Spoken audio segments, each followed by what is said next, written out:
Hello everyone and welcome to your channel that is Shine in Law with Dr. मिथुन।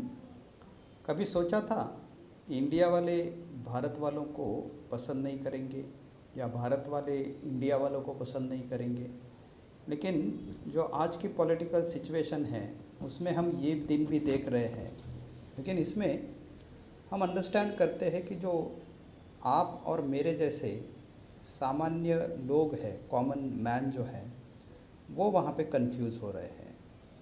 तो एक तो भारत या India, ये दोनों में से कौन से चॉइस में हम जाए, किसको हम चूज़ करें, ये एक कन्फ्यूजन जो है वो आज की सिचुएशन में तैयार हो गया है। तो पहली बात तो हम ये डिनाई नहीं करते हैं कि भारत ये जो शब्द है, भारत ये जो वर्ड है, उससे हमारी देश की पहचान नहीं है। उल्टा हम ये मानते हैं कि भारत ये जो देश है उसकी एक सभ्यता है, प्राचीन परंपरा है, उसकी एक बहुत ही ग्लोरीफाई हम मानते हैं कि एक हिस्ट्री है। और उस हिस्ट्री के चलते हमारे देश को हम भारत इस नाम से समझते भी है, जानते भी है और मानते भी है। लेकिन ये भारत आइडेंटिटी जानने से, मानने से ये भी हमें समझना होगा, इससे हम इंडिया या इंडियंस नहीं हो सकते हैं, ऐसा भी मानने की ज़रूरत नहीं है। क्योंकि ये जो इंडिया वर्ड है, ये भले ही हमारे लोगों ने वो इंडिया जो वर्ड है उसको आइडेंटिफाई नहीं किया है, लेकिन जो बाहर देश से हमें देखने वाले लोग हैं वो हमें उस नाम से जानते हैं। क्योंकि जो जियोग्राफिकल सिचुएशन हमारी है, जिस लोकेशन में हम रहते हैं, वहाँ के लोकेशन को वो इंडिया करके कंसिडर करते हैं।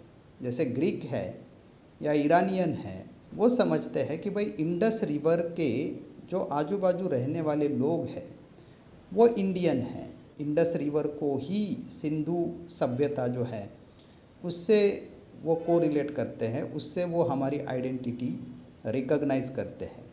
और इसलिए ये जो वर्ड है वो भी हिस्टोरिकली हमें मिला है, क्योंकि बहुत बरसों से ये वर्ड जो है वो हमारी देश की पहचान बन गया है।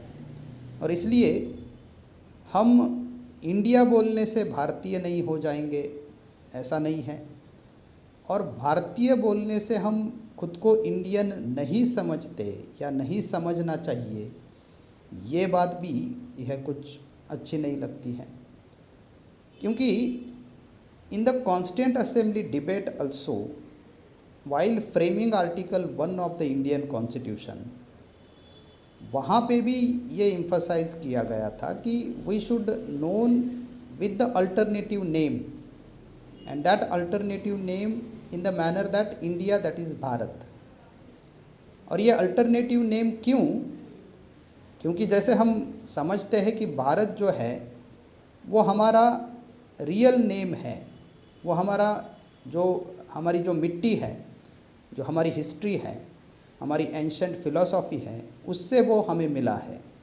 लेकिन जब हम इंडिया इस नाम से खुद को पहचानते हैं तो ये नाम इंटरनेशनल ऑर्गेनाइजेशन में हमें रिप्रेजेंटेशन देता है। और हम ये मानते हैं कि जब से यूनाइटेड नेशन ऑर्गेनाइजेशन या उसके जैसे जितने भी अंतर्राष्ट्रीय ऑर्गेनाइजेशन है, संस्थाएं हैं, वो जब से बनी है, they recognise us with the name of India and India should be consider as a Bharat.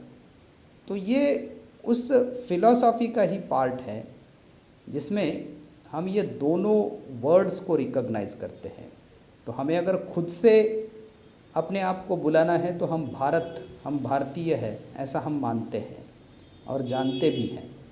लेकिन जब हम दूसरों को रिप्रेजेंट करते हैं and that is before the international forum, जब हम खुद को रिप्रेजेंट करते हैं तो with their point of view we should be consider ourselves the citizens of or the representative of India ये इतना सिंपल तरीके से हम इसको समझ सकते हैं।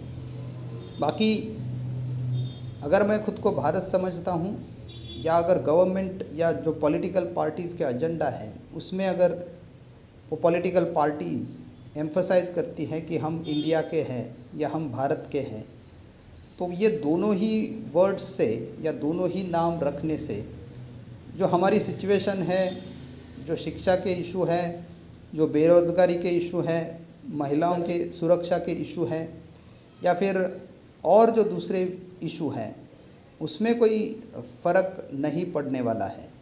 और इसलिए एज अ कॉमन सिटीज़न इस बात को समझना पड़ेगा, और इस बात को समझ के हमें खुद को इंडियन समझना है कि भारतीय समझना है, भारत का समझना है या हम इंडिया के सिटीजन्स हैं ये समझना है।